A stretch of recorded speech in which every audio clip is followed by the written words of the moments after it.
Well, here you go. Well, welcome to Wednesday night, 8 o'clock, what I call happy hour. Thanks for joining us for Real Fellas Talk Sports. It's my favorite time of the week. I'm with my fellas, and what a week of sports it was. And that was just Monday night. So we're going to get into the NBA. We're going to get into some NFL draft, which is tomorrow. See, I got my Commander's hat on. And we'll talk a little bit about the portal and the NIL and then closing comments. But before we do anything, let me introduce my fellas. I'm going to start with a distinguished guest we have this evening. His name is Mr. Andrew Stevens. Andrew is very knowledgeable of the draft and the NBA. We thought, what a great night to have him on. I really appreciate him joining us. Mr. Andrew Stevens, good evening. Charles Snowden, thank you. Thank you so much, Charles Snowden II. I do want to say thank you for having me. I'm in good company here. And yes, I love the NFL draft, but I can't. I'm so glad it's less than 24 hours away. It will be it'll be good to be over. But thanks for having me. It's going to be a good night. Lots to talk about. I would love to see what your war room looks like. And from my neighborhood, what a distinguished gentleman. A nicer guy than the athlete that he was, and he was the best athlete in our neighborhood. Also a classmate of mine, went to our school. Known him for over 50 years. Mr. Larry Abels, good evening. How you doing, my friend? I'm good, Chuck. I appreciate the kind words. And please note that I think just as highly of you. You read that perfectly right off the cue card. I appreciate that, Larry. And all the way from Indianapolis, Indiana, even though he's got ties to the Washington, D.C. area, and what a nice hat or brim he has on, Mr. David Burnett. Good evening. How you doing, David? I'm doing great here in the sports capital of America and the world, Indianapolis, Indiana. If you didn't know what city I was in, don't laugh. Anyway. It's good to be back on the show and looking forward to our discussion tonight. Well, look, we have a lot to cram in. We'll try to do it the best we can. So without further ado, let's start out with the Laker-Denver series. Whew, what a game. That was one of those two games on Monday night. The Lakers are now down 2 games to 0 to the champion Denver Nuggets. What a ball game. Tough ending. I'll start with you, Mr. Abels. What happened? Up 20 in the third quarter, hitting all the right notes, made all the right adjustments, and then the ceiling fell in. What happened? Yeah, I was, me, I always like to root for a 7-game series. So I was a little disappointed that the Lakers lost, and I thought they had that. And given the fact that D'Angelo Russell hit 7 3-pointers, normally that's enough for the Lakers to win, but Murray finally found a shot down the stretch, and he was hitting shots when they counted. Yeah, has got to go after Denver. Big time. Mr. Burnett, otherwise known as Joker's agent. So, Mr. Burnett, what happened in that game? Denver's just a better team. Whether they're 20 points down, 10 points down, 30 points down, they're going to beat the Lakers. They're better than the Lakers, and they've won 10 straight games. It's no accident. I think those of you out in the vast audience that we have, the millions and millions and millions of fans that we have, those of you who like the Lakers, sorry, it's going to be over in 2 more games. That's all I got to say. David, boo. Hey. There he is. He's the other outstanding distinguished guest of this group, Mr. Earl Go Rush. Welcome. How you doing, Earl? Charles, how are you? Andrew, Larry, David. Hello. Nice hat, David. Hello, Earl. Like the hat, Earl? Like the go. Like okay. No, I like David's hat. I don't like your hat. I don't like anything about the Commanders.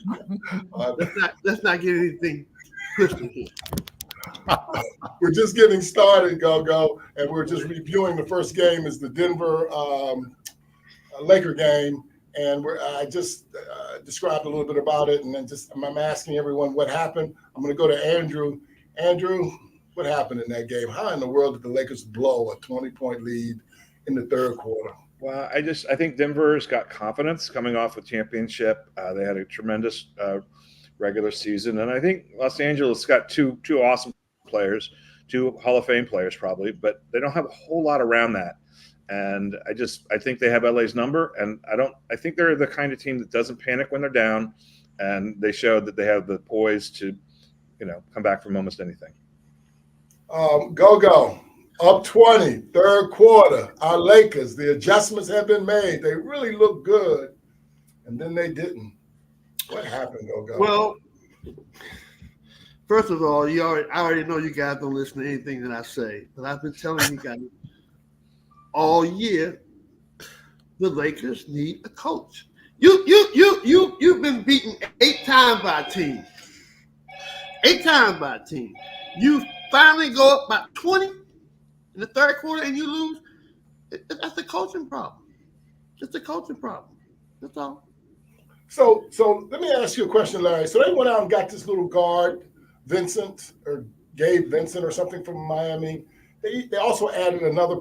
Do you think that they're physical enough to take on Aaron Gordon and Jamal Murray just from a pure physicality and the Joker? It just seemed to me, just from a physicality, that's really what did it. Did that jump out at you? Any thoughts on that whole? Well, yeah, I think Aaron Gordon, who was a very good player down in Orlando, they don't even really call plays for him, but he goes and gets the ball. And he's a very physical player.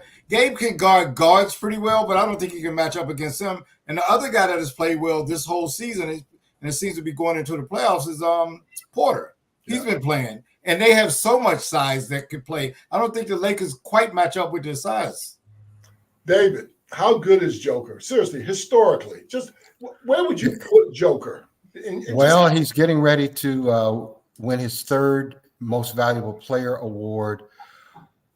It's so hard to describe where he fits into the lineage of great players. But right now, since we're a recency biased society, I would say he's the best player in the last 10 years. Put it that way. He's the best player in the NBA in the last 10 years. And that includes Giannis, who how much I really respect and like him.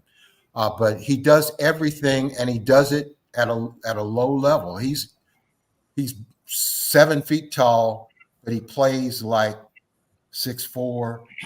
He knows how to pass. He knows how to shoot. He knows when to shoot.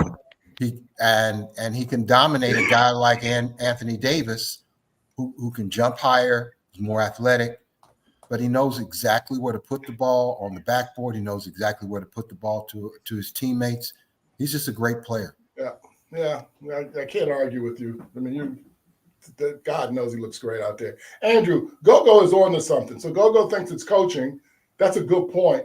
Let me ask you a question. From a general manager or an ownership perspective, do you think, knowing that they had to get past Denver and they don't have enough size, should they have, instead of adding smaller guy, added a Dwight Howard? I know that maybe not him specifically, but a bigger, stronger kind of guy just for this series to bang away. Yeah. No, I think you're bringing something up that's very important. I think around All-Star break, the NBA referees and the league made a big decision to ref the games very differently. I think the games are more physical. I think it's a 90s style. Thanks for joining us. It's a 90s style of play that they're seeing in the second half of the regular season. And I think that implies that big men and depth are more important in this playoffs than they may have been in previous years.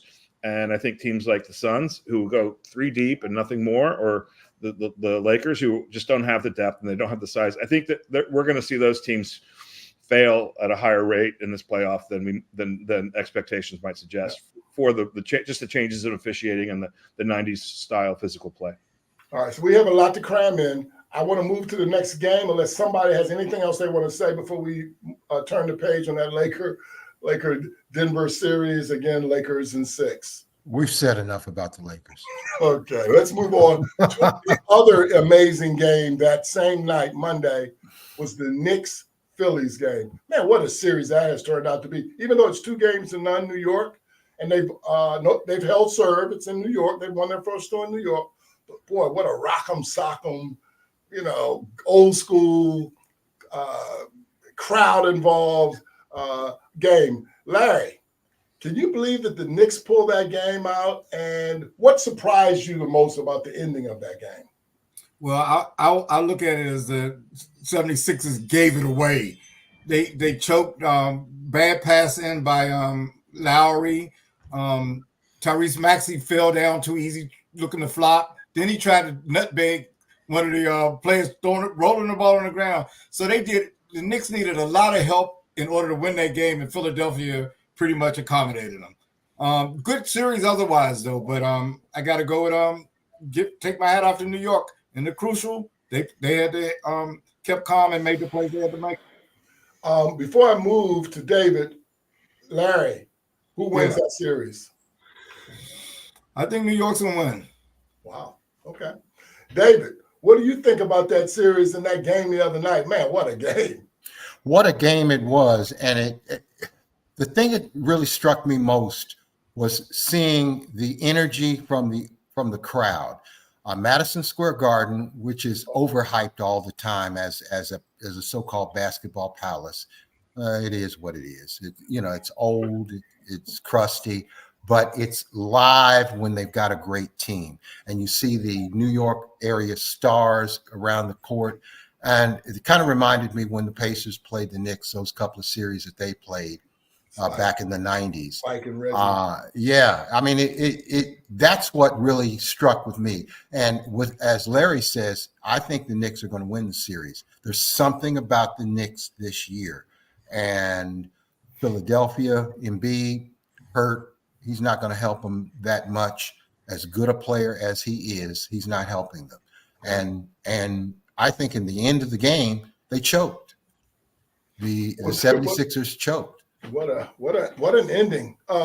Andrew, any thoughts about the ending of that game or this series in general? Or no, I do think the feeling from the NBA commissioner, front offices, and the referees, they're done bailing people out. They're done bailing players out, and the Sixers needed to be bailed out. They didn't handle the inbounds right.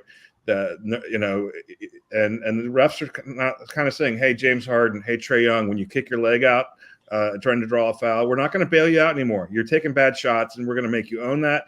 And the execution on that inbounds was bad, and it just felt like the refs are taking cues not to bail out teams when they're not doing their job. They're not executing, and they're not succeeding. Well, that's a good point. Go. And I know you've been talking about this not only just in football, but in basketball. The referees, Andrew mentioned that. The referees the next day or two later, they came back and said they blew a call in that series down the stretch. They went to the center, whatever that referee center is, and they get it wrong. What's your thoughts on the referees, Go? And is this, again, more data for the point that you've been trying to make for the last 2 years? It's more data for the point I'm trying to make. The refs are horrible. It seems like every game there's some controversial call. I know no one is human. Everybody's going to make mistakes, but it just seems like every game there's some outrageous calls. I mean, I know they got home court advantage, but come on, let's be real. Now, first things first, hindsight is 20/20. The coach should have called a timeout as soon as the ball went through the basket, just so they would be able to take it down into the other part of the end. That's just coaching 101. That's just common sense. Who do you think you're going to catch by surprise with 4 seconds left? That doesn't make sense. So that's the coach's fault. Again, the one that you all say Nick Nurse is great, which I don't understand either. And I don't have a problem. I just don't understand why David says with Embiid hurt, he's not going to help him. Even with 1 foot, 1 leg, he scored 34. Now, anybody can use a 34 points. So for David to say that he's not going to help him, I don't understand that. He's not going to help him as well as he would if he had 2 legs. But the man scored 34 points. Don't say he can't help him. He's helping them as best he can, and not enough. Yeah. But Go, you're on to something too, right? Which is, and maybe Larry touched on this too. Even if they took the timeout, and I swear they showed the replay on Monday or Tuesday, the next day on some of the shows, where Nurse was trying to call a timeout, he wasn't doing it as emphatically as he should have ran out on the point. But Larry, he's an 18-year veteran. He should have called the timeout so they could take it out at half court. No, that's the coach's responsibility, Charles. The coach is to call a timeout so we can take the ball down to the other end. Yeah, as Larry was thinking, as Larry and David said, Larry just choked. But that doesn't relieve the responsibility from the head coach to call a damn timeout. True. Hell, y'all talking That's what I was saying. There was a lot of things that went wrong, and all Lowry, Maxey, or the coach could have called timeout on a couple of times. Yeah. Right. Yeah. The Knicks will win this series, but ain't either one of them really all that. I'm telling you the truth. Well, one thing real quickly, Go. the playoffs are demonstrating it's a different time of the season. The playoffs are completely different. The scoring is different. The reffing is different. There are going to be more mistakes made by players, referees, and everybody else, coaches as well. Yeah. And it's being displayed in ugly fashion the last few days. Okay, you're on to something, David. Andrew, you want to say something?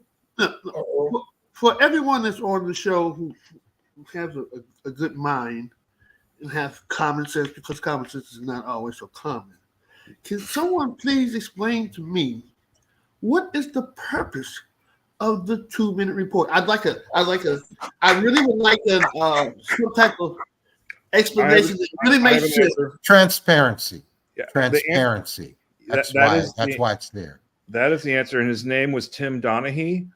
And with the amount of money that's bet on sports and the easy way in which refs, or even if you're Porter, Jonte Porter, they've got to have as much transparency in these game altering calls. It's just too easy to manipulate. And Tim Donaghy was the referee who was with a bookie and all that stuff. If they're gonna be all transparent, how about we change the rules? You know what? We made a mistake. We got to play that part of the game over. Forget that bullshit. Just saying I made a mistake. What does that do? What does that do? It addresses the gamblers. It addresses those who question the integrity of the league. That's why it's there. I mean, your point is good, but logistically, it can't happen. You can't replay the game. You can't replay the last 2 minutes in another game to make up for a bad mistake. I watch games and I anticipate the referees making mistakes. I think the players have got to overcome them. I think they make mistakes. Mm-hmm. I hear a lot of people crying and stuff like that, and sometimes with good reason. I heard LeBron crying about something that happened in the third quarter. I mean, I can see at the end of the game, but third quarter, you got plenty of time to overcome that, and chances are they've missed a lot of calls. Hey Jeff, thanks for joining us this evening. And let me holler out to my boy Jeff Clark. We've been friends for 50 plus years. Well, actually, oh my goodness, it means I'm really old.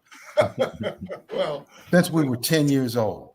So that's my boy. So he's watching. Appreciate it, Jeff. Thanks.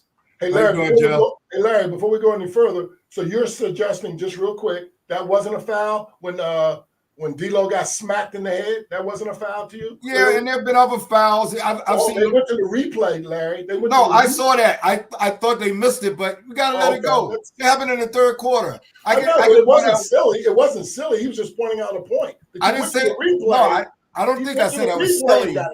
Chuck, I know it's your son. I don't think I said it was silly. I just said he's got to let it go. He runs over people himself, and they don't call fouls. He'll put his shoulder down and run people over. Things that look like fouls to me, they don't call it. I think they're going to miss fouls. You got to. Was that a foul when he pushed the guy at the end of the game and then shot the ball and missed? No, that wasn't a foul. No, I thought the guy fell. Seriously, I did. No. Oh boy. You thought he fell. He fell because LeBron knocked him down. Okay. Any more comments? They missed calls. You got to play through it. Any more comments about the Knicks? Philly? By the way, what a series. I forgot to ask you, Go. Who wins that series? Oh, you said it. You said the Knicks will win. Andrew, who will win that series? Knicks. It's agreed. David, Knicks, the Phillies? Who wins that series? And I think you already said the Knicks, right, Larry? Yeah, I can't see them beating them 4 out of 5 times. They should have won game 2. It's going to be hard to beat them 4 to 5. Did you guys get a chance to discuss whether the Lakers were done? No, yeah, we did. We covered that. Not really. Okay, yeah, I think. Okay, I think well, let's it's just the start Lakers. right now. Lakers Yeah, are we done. did. The moderator didn't ask the question after that. We did. Hey, So I'm gonna throw it out to the group. I think Go-Go, you I think can the add group some will go things win if you that. like. We did cover it though, Go-Go. But you can add something about that series if you You like. didn't ask who was going to win, Chuck. Oh, I didn't ask that question. Right. Did I? That's why I thought the moderator, conveniently. no. My question would be, how big a broom do the Denver need? Do they need a huge broom or a small broom? 6? Industrial size. Lakers in 6. Well, Lakers in 6. wait a minute. I hope my They just fingers- held serve. Or Go-Go, they just held serve. That's all. Denver No, won their 2 at home. No, You know you can't tennis. win when you don't have a coach and you don't have a perimeter shooter. You can't win. What You can't D'Lo win. has. They don't have no. Thank They you. don't have a Kung perimeter Fu shooter. says done. Thanks for joining us, CJ, but enough of that, okay? All right, well, let's move on to the next game. Again, we have a lot to cover, and it's the Bucks-Pacers game. Let's get into that. What a series. The Bucks jumped out early in that series, jumped out on them 1-0. Dame had 35 in the first half. They held on and won that game. And then the Pacers bounced back last night. What I'll say about the Pacers, they run, and run some more. And that's their secret sauce. David, I know Yes, how you sir. feel about the Pacers. What do you think about that game last night? And what do you think is going to happen in that series? If the Pacers play like the Pacers, this version of the Pacers, they win the series 4-1. Wow. They're just better than the Milwaukee Bucks this year. Giannis is not there. The coach is shaky. I'm not a Doc Rivers fan as a coach. Me neither. But the Pacers led the league in scoring. Scoring is down in the playoffs. If the Pacers play like the Pacers have played all season long, they will run the Bucks crazy because the Bucks can't keep up with them. Yeah. But if they are nervous and scared like they were game 1, they'll lose the series. Yeah. And that happens to teams who've never been in the playoffs in a while. And that could happen to the Pacers. I'm a Pacer fan from way back at the very beginning, but I call it the way it is. The Yeah. Pacers have the potential to win the series and win a couple more series, but they gotta find the heart to do it. It looks like right now you guys won that trade between Siakam and Toronto because Siakam looks really special right now, David. You guys got a special player there. Because He's a really, great player. Halliburton hasn't really played well yet. And Whoa. Siakam has carried him. You were waiting to say Halliburton hadn't played well. Halliburton is playing just fine. As long as Really? he's getting double-digit assists. He led the league in assists this year. Pacers led the league in scoring. Tyrese Halliburton has been hurt, but he is playing pretty well under the conditions that his injury and recovery from the injury have allowed him to play. He's still a leader of the team, and he's an important part of the team. So I'm not going to let you just sideswipe Tyrese Halliburton, the hero of the Pacers.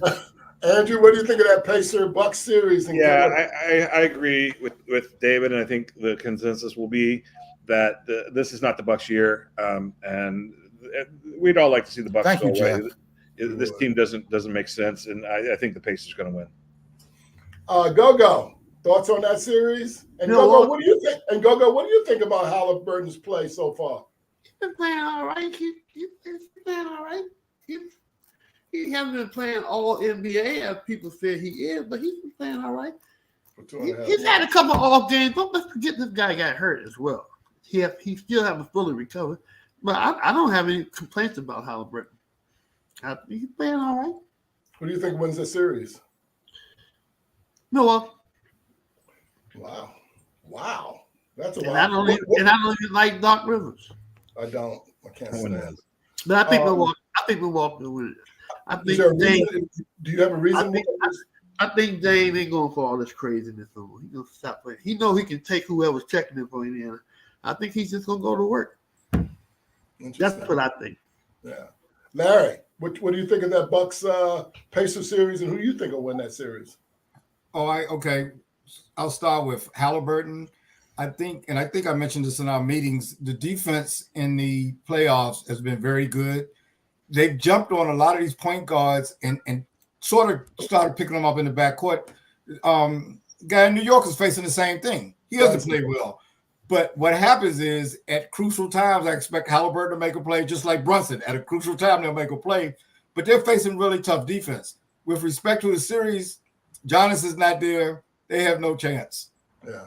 I think I have no problem with the way Lillard is playing, but he can't score 70 points. He's getting 30-something every night, but they don't have enough firepower. Middleton will really have to show a big, more consistency than he's demonstrated the rest of the season. I don't think it's going to happen. Yeah, good.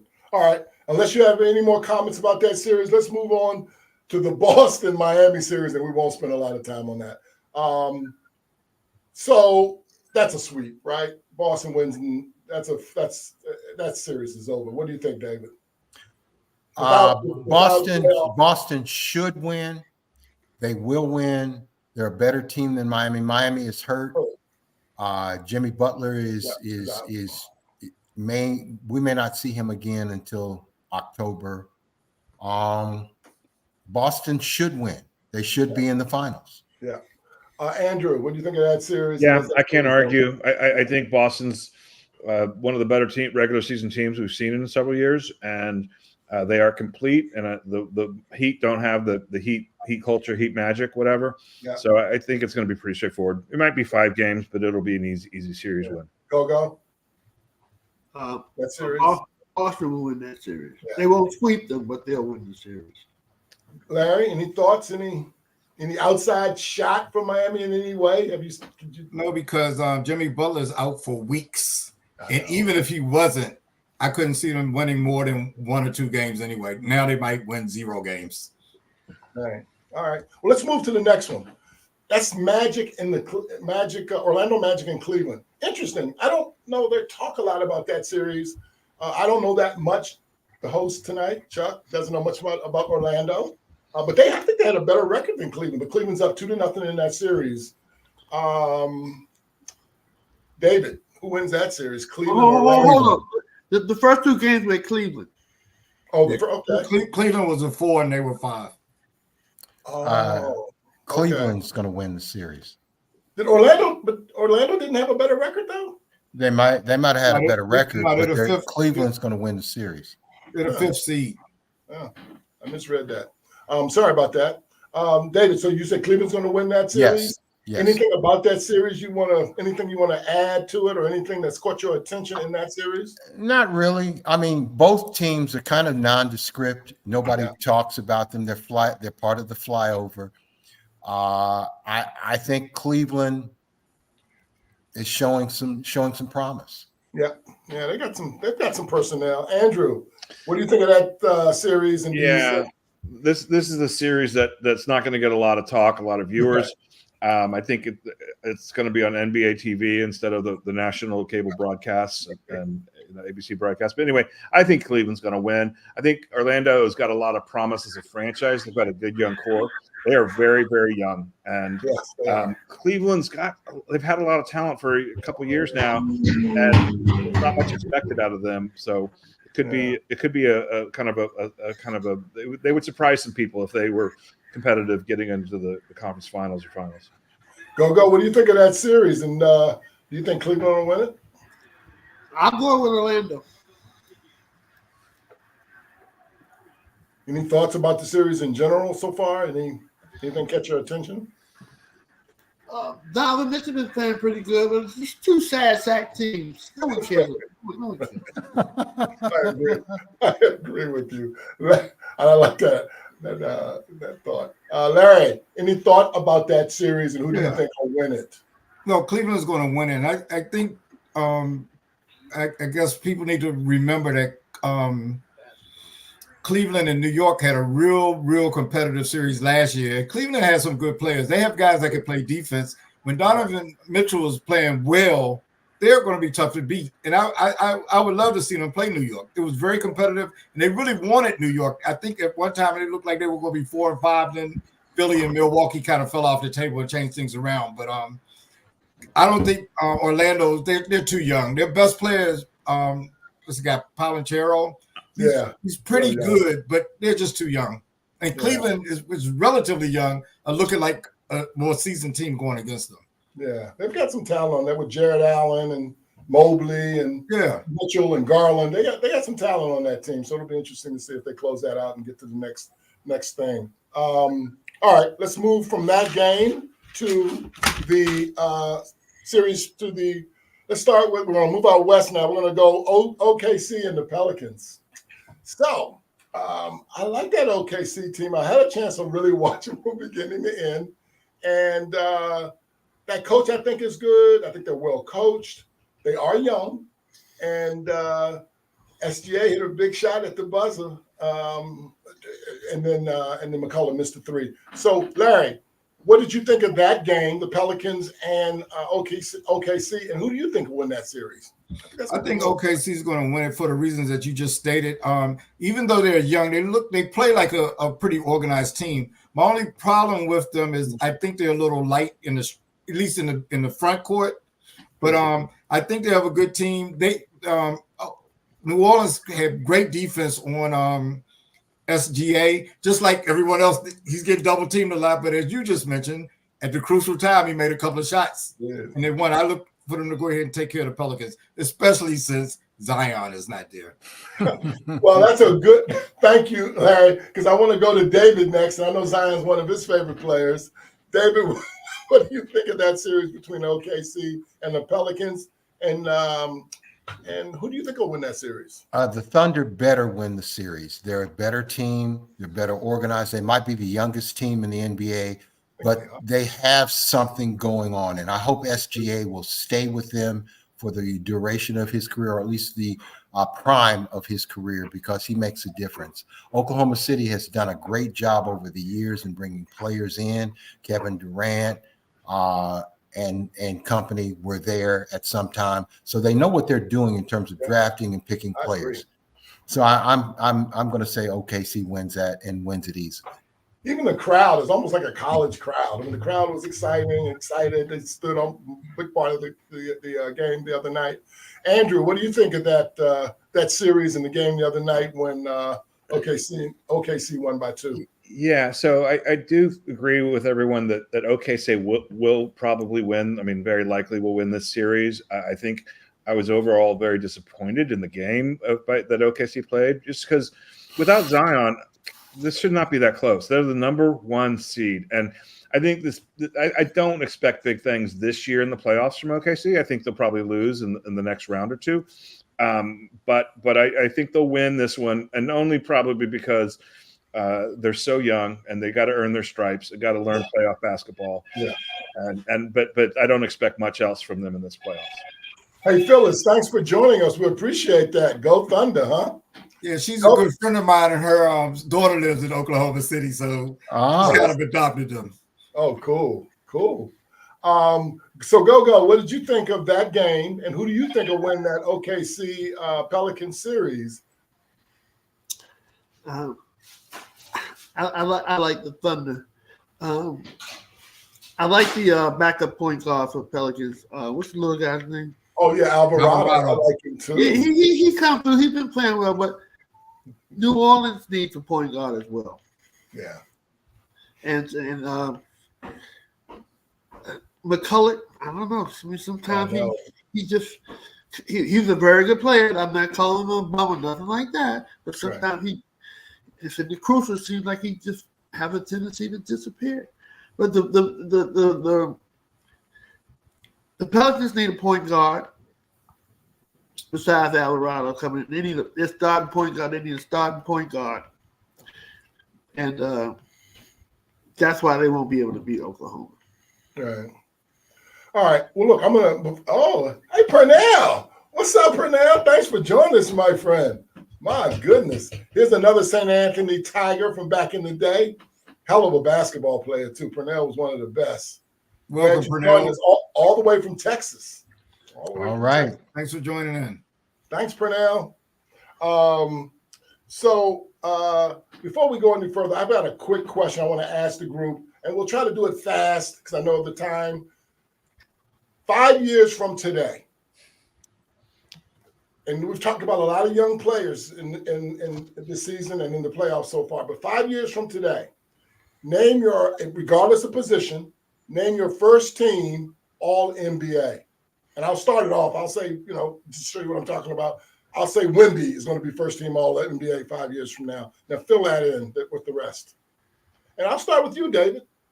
Luka, Wemby, Anthony Edwards, and by the way, we have not talked about Minnesota. Anthony Edwards and two players that we don't even know about. They're probably in high school right now. Those two players will fill out the other two spots, the top five in 2029. Larry, 5 years from now, who's the first team All-NBA? Five guys. I'm going to say Luka, Joker, Anthony Edwards, SGA. Wemby might be the next other one, but it's a tough league. Interesting. Wemby's had a good year, Larry. I know. So have those other guys, and they're not that old. Go. 5 years from now, first team All-NBA. I would say Jokic, Wembanyama, Anthony Edwards, SGA, and what's my left-handed boy's name, Larry? Are you talking about Fox? Yeah, De'Aaron Fox. You didn't say Luka, bro.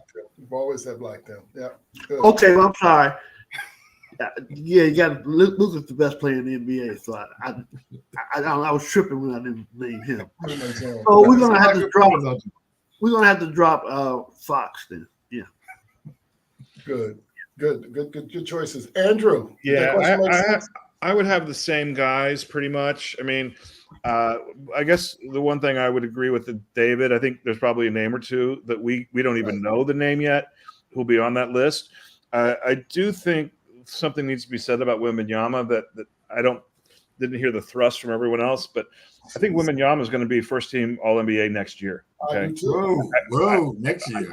I would be shocked if he wasn't. I think if you go back over the last third of this season, and Luka had a tremendous last third of the season. I get that, but Wemby in every phase of the game was so dominant. Just the last third. And when you look at the hype, and his first two thirds were solid, they were good. He was meeting expectations, but that last third was shocking in its dominance. And I can't wait for him starting next October to be maybe the best player in the NBA. I mean, I think he might have been the best defensive player in the NBA this year. I really do. Probably. I think our friend in Minnesota is going to win it. But I think if you asked NBA players or execs over the last third, who was the best defensive player, is clearly Wembanyama. He is a superstar. And he has an interesting personality. It's not like the rest of us. And I think that's going to be good for the league in the post-LeBron era. They're preparing for that now, and Wemby's stepping up at the right time. I agree with you. One thing real quickly, I don't mean to interrupt you, but the question about whether he's going to be a superstar immediately like Andrew's saying, I believe that because historically that's been the case. Bill Russell, when he came out of University of San Francisco in 1956, Wilt Chamberlain in 1959, Kareem Abdul-Jabbar / Lou Alcindor in 1969. We can go on and on. It's not shocking for a player to be good right out the gate, and I think he's one of those players. All right. I think you guys have said it greatly. So that's a good lead-in. I know you mentioned we hadn't talked about the Minnesota-Phoenix game. That is the game I have next. Minnesota's up 2-0. Minnesota really does look good. They're big. They're strong. Their bench is deep. I don't know all those guys on that bench, but this guy, Jaden McDaniels, he had a big game the other night. Larry, who wins that series? And what do you think of the Minnesota-Phoenix series? I'm a little surprised at Phoenix a little bit, but what do you think of that series? Oh, I expect Minnesota to beat them. Minnesota has a nice mixture of veterans and young players, and they play well together. They have two good big men. One's more offensive minded than the other. Other one certainly guards the rim. Anthony Edwards plays. He might be the best all-around player with respect to playing both ends of the court. I mean, he reminds me of Michael Jordan a little bit. I'm not quite ready to say he's as good, but he's getting in that direction. He's only 22 years old. I expect him to beat Phoenix. Phoenix has good players and everything, but I don't think they have enough. You mentioned the depth of Minnesota. I don't think Phoenix can match up with them. I agree. All right, David, what do you think of that series? Minnesota in the sweep. Oh my God. Minnesota is just better than Phoenix. And furthermore, our boy from the DMV, Kevin Durant, is showing his age. 15 years in the league. I think it's 15 or 16 seasons in the league. He's not the same dude. And Phoenix is struggling with chemistry. I don't see them giving Minnesota any trouble. The only thing that Minnesota would have as a problem is whether they believe in themselves and whether they can actually win. But they got a guy like Anthony Edwards, who's the leader of that group, the defensive presence of the Frenchman, and Karl Anthony Towns. They got quite a nucleus. Yeah, I agree. I echo both of you guys' points. Andrew, what do you think of that series, and what do you think of Minnesota? I agree. It'll be a sweep. I think this will be one of the more lopsided series in the first round. I think Minnesota's been the architects of this team. Have done amazing team building. They are incredibly well built for the playoffs. They've got a number of different ways they can go with their big men. Yeah, they have two really strong big men, but they really have three. Naz Reid. He won Sixth Man of the Year shortly before we came on tonight, and he's an excellent. They just have depth. They're great defensively. Their athleticism is good across the board, and they're built for the playoffs. So I think they're going to be better in the playoffs than they were in the regular season, and they had a very good regular season. So I think they beat Denver twice last year. Yeah, I mean they were neck and neck with Denver and OKC, and I think OKC's not ready yet for the playoffs, but I think Minnesota and Denver are going to be quite interesting battling down for the. So what do you think, Go of that series? And Go, I'll ask you an additional question. Do you think Minnesota could come out the West? Do you think they're that kind of good? No, they cannot come out of the West. Oklahoma will win that series. I mean, Minnesota will win that series handily. Phoenix needs a point guard. And Phoenix needs they need two more big men. They're very small. They have a center who's serviceable. But at the end of the game, they have everybody who's trying to score. They don't have nobody trying to set up nobody. But Kevin Durant's game, Kevin Booker's game, and Bradley Beal's game is not to set people up. Their game's not to score. They don't have anybody handling the ball. At the end of the game, they all going one-on-one. They're doing the same thing as Boston is doing. They all going one-on-one at the end of the game. They don't have nobody setting up no plays. And they don't have any, and they're small. They don't have any depth. Eric Gordon's almost older than me. They don't have any kind of big man to help out their center. They just don't have enough, man. So, Eric Gordon, Indiana University, shout out. Thank you. Let me just say this: Eric Gordon, North Central High School, Indianapolis, Indiana. Shout out. He had a good game last night. He did. Yeah, he came off the bench and did well for them. So let me go around the panel real quick. Could Minnesota come out the West, Larry? Yes or no? I think the smart money's still on Denver, but I like the way they match up with them. I think it'll be an interesting matchup. David, could they come out the West? Yes or no? They could, but they won't. They could in the sense that they have a supreme superstar in Anthony Edwards, and that makes a difference. So they could win on his volition, but they won't. Not this year. Andrew, could they come out the West? Yeah, I mean, I like both Minnesota and Denver, and obviously Denver defending champs. You want to benefit them, but Denver's had some holes. I think they've got some depth issues, and I'm very optimistic about Minnesota, so I would give the edge to Minnesota, and I think they if I had to pick today, they would be my pick to come out of the West. Wow, how about that? All right, before we move on to the National Football League, let me ask you guys, and this might be taking you guys a little bit about surprise, and because maybe, but who do you guys think is the best coach in the National Basketball Association? If you were starting your team tomorrow, who would you want to be your coach? Let me answer that. I would go Eric Spoelstra, no question. Wow. Okay. No question. How about you, David? Just Charles, if I could step in, the Athletic, the sports journalism page owned by the New York Times, they came out with a players poll about this week, 2 or 3 days ago. They interviewed 140 players. Close. It was close, Andrew. I know, but Spoelstra was the first choice. He was their number one choice. But you wanted the place. No. He was far and away the number one choice. But that's not why I'm saying it. I'm just saying even the recent data would show he's respected and he knows how to coach. I mean, How about you, David? Do you have a favorite coach, or if you were starting your club? Right now, the best coach, in my opinion, is the defending champion coach, Mike Malone from the Denver Nuggets. He understands what that team needs. He understands how they play well. And right now, he's the best. Now, would he be the best with the Knicks? Would he be the best with the Lakers? He's the best with this team. That's how I see it. Larry, who do you think? Who do you think the best coach is? The best coach is Eric Spoelstra. He's done it the longest. He's been very consistent. Think about the Heat over the years. I mean, when nobody thought they were doing that well. Now, I'll tell you, and it's a few other coaches that are pretty good. I like Oklahoma City's coach, and I like Houston's coach. He got a lot of mileage out of them for a team that really had nothing. And he took Boston a long way. He took Boston a long way too. Remember? Yeah. Well, he had a lot to work with up there. Protect the secretaries. Protect the secretaries. There you go. I'm just talking about his on-court stuff. Okay. Right. How about you, Go? Who, if you were starting a club, or who do you think the best coach in the NBA is? Well, I mean, it's obvious that Eric Spoelstra is the best coach in the NBA.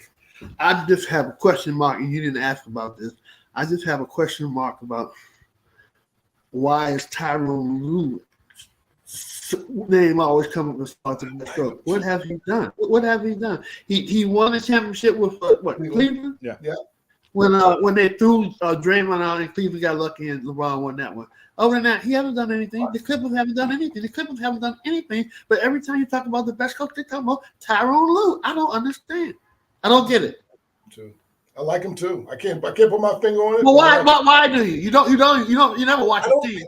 Why do you like? The question is a very valid question. I don't know that I have a good answer, but I do know I like him. And here's one of the reasons I like him. No matter what injuries or what the situation is with the Clippers, they're competitive. They're always competitive. And he did win the title in Cleveland. I don't know. I like him. I can't put my finger on it. You gave the best answer when you said you like him, but you don't know why. That's the best answer. Right. Hey, Chuck, I wanted to give one more honorable mention in coaching. That guy I didn't say, but I do think is right up there, is New York's coach, Thibodeau. I think he's a good coach too. I can't disagree. He runs the players ragged too much for me. He what? Run his players ragged. His players ragged too much for my taste. Hey, Lauren, thanks for joining us. Hey, Lauren. There you go, T-Sheet. She's like, we miss you. I miss you, Lauren. I don't know about everybody else, but I miss you. She agrees with you, too. Hey, we didn't mention this in that New York Knicks situation. Hey, Gregory. What's up, Greg? You're right. Those are two good ones. Greg, thanks for joining us. We got to get you on the show. We got to get you on this. Hey, Greg, we found out that Eric, your brother is the one who went to school with me. Eric went to Roosevelt with me. So, all right. So we'll move on to the National Football League. I had another thought about the NBA, but I can't remember. Oh, I know what I was going to say. How about the Knicks? I got a trick question for you guys. So the Knicks have this center named Haberstein. He had a big critical rebound, kicked it back out to DaVinci for the three. He also had a block at the other end. Here's the trick question. What college did he go to? I'm just going to say Villanova. What college did who go to? I have no idea. The center, Haberstein. I have no idea. Did he go to college? Good call. Good call, Go. He did not go to college. He's from Germany. He was part of the German league, blah, blah, the little league, blah, blah. Came over here. He's another one of, as David would say, the European guys. and he has really contributed to the Knicks. He really has. Can I interrupt for just a moment? Sure, you can. To offer a scoring update? We talked about Eric Spoelstra. Miami is up on Boston in Boston, 82-70, with 3 minutes and 18 seconds left. In oh my God! So I'm just saying. That is crazy. And I blew past that series because I just thought that was. I didn't expect that one. Spoelstra's a great coach. He's a great coach. All right, we're going to turn the page. We're going to get into the National Football League in the last few minutes as quickly as we can. Tomorrow is draft day. That's a big deal to a lot of people. I'm not asking you guys who you would, who you would take. I'm asking you if you were the general manager of the Washington Commanders, David, who would you take with the number 2 pick tomorrow? Charles, I don't understand the question. Are you saying who we would take, or who the Commanders are going to take? Yeah, I'm not asking you who you would take, because I'm talking about if you're the Commanders, who is the Commanders going to take at the number 2 pick? We don't know what the Commanders are going to do. They do have new ownership, but they should take Jaden Daniels. If they don't, they're stupid. If they can't take Jaden Daniels for whatever reason, you better pick the best player in the draft, and that's Marvin Harrison Jr. Larry, who are the Commanders taking tomorrow? I think they'll probably take Daniels. I mean, he's the Heisman Trophy winner. He's exciting. But, David, they're going to take a quarterback. Yeah, they will. I'm just saying the best player in the draft is Marvin Harrison Jr. But we know that quarterbacks will be picked first. We know that. Well, they're going to take a quarterback because they don't have one, so they have no choice. You never know what the Commanders are going to do. We don't know. Go. Who would you? Amen, David. Go. Greg, good point. Hey, go. Who are the Commanders taking tomorrow? Charles, I know a lot of people in D.C. and I basically know everybody, but I have yet to meet the Commanders management yet. I have no idea what they're thinking. I have no idea what's on their mind. I cannot say. Thanks for playing along. Are you asking who would I pick? Or are you I was asking you who the Commanders are going to pick. I have no idea. Everyone seems to think that Washington's professional football team's doldrums are over because there's management. I don't know that as of yet. If I'm bringing in a quarterback and I want this quarterback, I'm not bringing in 4 other quarterbacks to the meeting. But that's me. Everybody's different, Can I jump in and say real quickly about the Commanders? Sure. The new owner, unfortunately, is being tagged as one who is probably overreaching, putting his nose in where it doesn't belong. He's sitting in on interviews. Shouldn't be doing that. That's a bad sign. I want the Commanders to be successful. I spent 25 years of my life in that town. I want them to be successful, but you got an owner sitting in on the interviews and all of that. We don't need to see that. Hey, Sharice and Reggie, thanks for joining us. Appreciate the comments. Both of you. Yeah, we really appreciate that. Big time. Hey, David, if you spend $6 billion, you might want to be a little bit involved in. Well, you may want to be involved, but we just got through with Dan Snyder, who was over-involved for 20 years. What did the Commanders / Redskins / football team do? Nothing. Right. Nothing. Anyway, I'm shut down. Can I answer the? I'm coming to you right now, Mr. All right. So it's a little controversial, but I've kind of looked at Adam Peters very carefully. His career at New England and Denver and at San Francisco. I think those teams succeeded with quarterbacks who were what I would call on-schedule quarterbacks. They were not the kind of quarterbacks who did a whole lot with a broken play in the way that Jaden Daniels might be able to. But I think they're taking Drake May. I think they believe that Drake May has the most arm talent in the draft. I think they believe that the risk is he has the lowest floor of all the major quarterback candidates, but he also has the highest ceiling. And I think they're betting on themselves to coach him up. His footwork's not good. Some of his processing is not good. His arm talent is spectacular. And if they can do a Josh Allen type of coaching job and straighten him out, he'll be incredible. I would like them to take Jaden Daniels. This isn't. I'm not trying to make it, but I just think they're going to take Drake May. Yeah, they're not taking Drake May. They just did that with Sam Howell, University of North Carolina quarterback, turned out to be a bum, and they're not. They wouldn't go. Yeah, one is 6 foot, the other 6'4". Those are 4 inches. That would be. They won't do that. This town would. Same karma. Same karma. Yeah.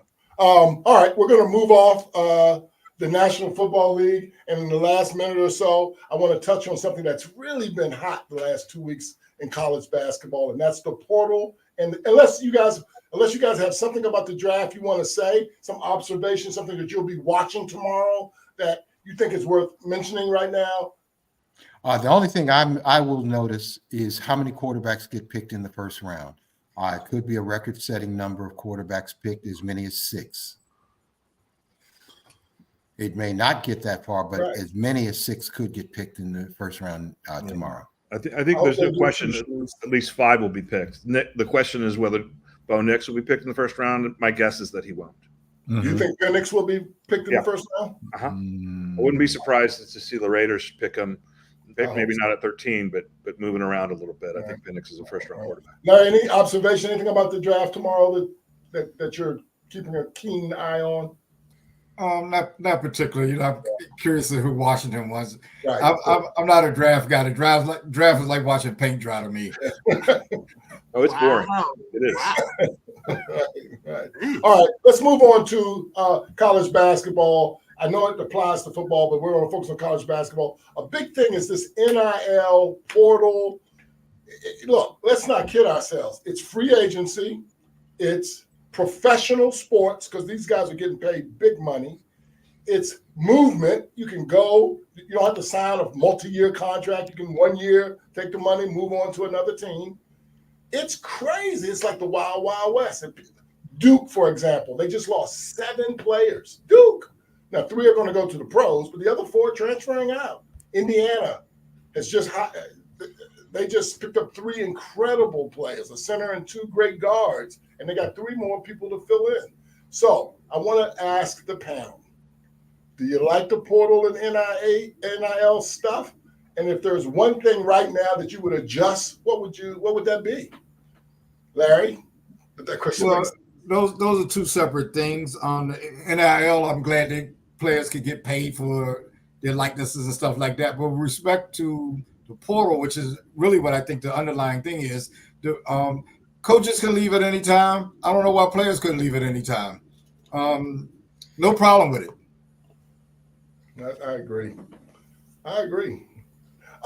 Go. Your thoughts about the portal and the NIL and what's going on in college basketball? I love the portal. People should be able to go wherever they want to go, whenever they want to go. They're not getting paid no damn money. Why should the NCAA have control over these people's movement? It doesn't even make sense. If you want to have control over somebody's movements and when they can transfer, then you got to pay them. They're not paying nobody.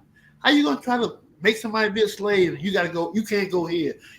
If you go to another school, you got to sit out of here. That's garbage. It's garbage. I love the portal.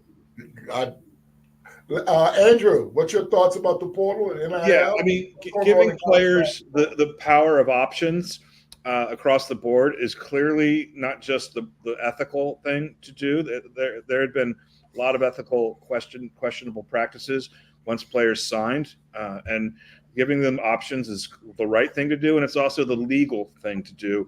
I think what we're looking at is a athletic athletes, mostly in football and basketball, men and women's basketball, but mostly men's football. I think they're going to be unionized.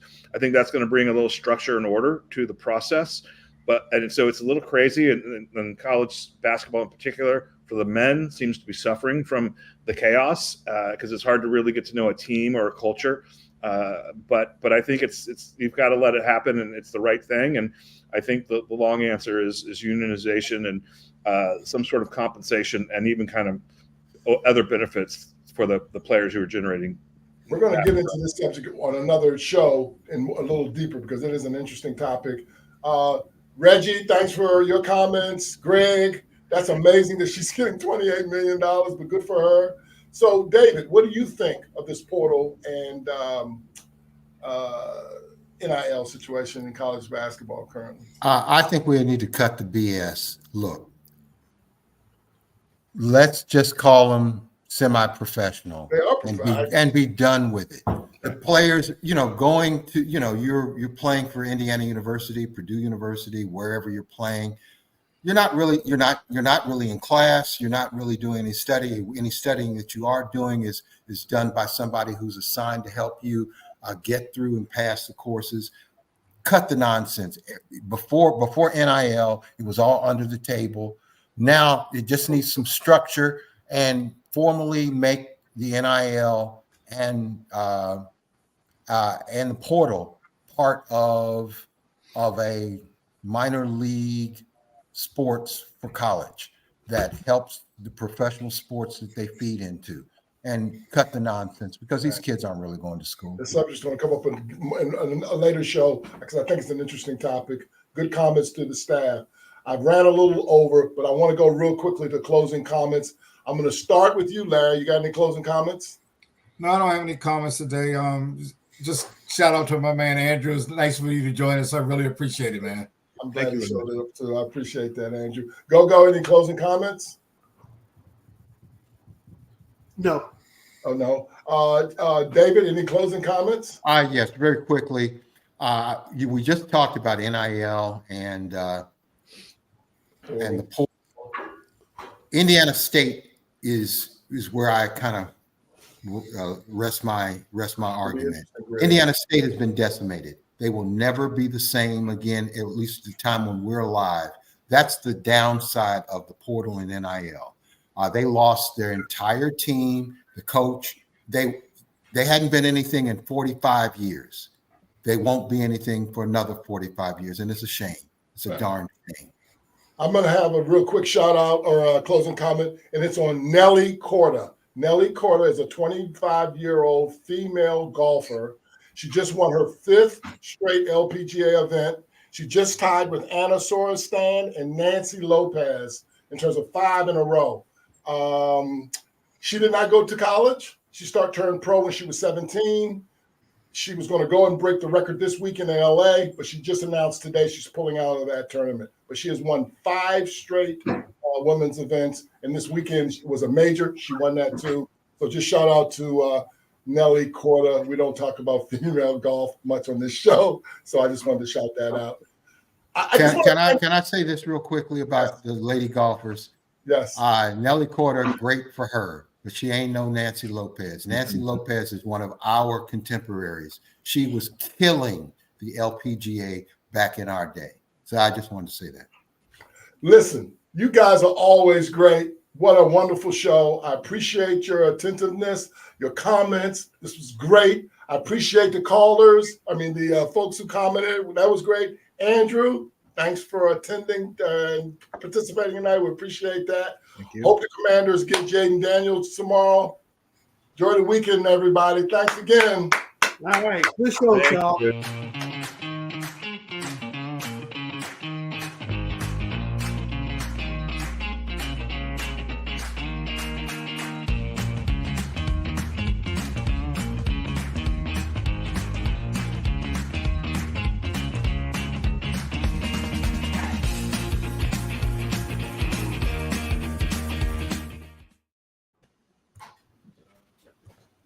Thanks, guys.